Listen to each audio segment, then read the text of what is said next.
ክብረህን እዚህ ድረስ ስለመጣ ከልብ አመሰግናለሁኝ። እኔም በጣም አመሰግናለሁ።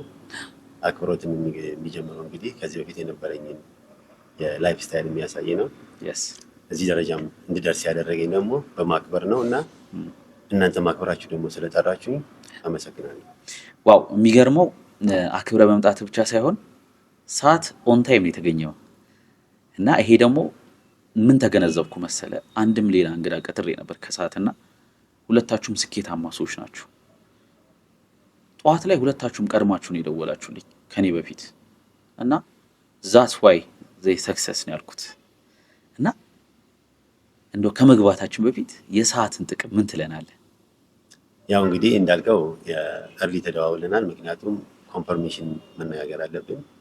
ፕላስ ደግሞ ሰዓታችንን መጠበቅ ማለት ያው ከዚህ በፊትም የሚያሳየው ምን አይነት ስራ እንደሰራ ነው የሚያሳይ ነገር ነው እና ኮሚኒኬሽን በጣም ወሳኝነት ነገር አለው እና ዲሲፕሊን በሁሉም ቦታ ሜዳ ላይ ብቻ ሳይሆን ውጭም ዲሲፕሊን መሆናችንን የሚያሳይ ነው ማለት ነው። ስፔሻሊ እኔ ደግሞ ያንን አድርጌ ብዙ ስኬታማም ስለሆንኩኝ አሁንም ሀገሬ ላይ ለወደፊት ለታዳጊዎችም የሚረዳበትን ነገር ከዚህ ነው የሚጀምረውና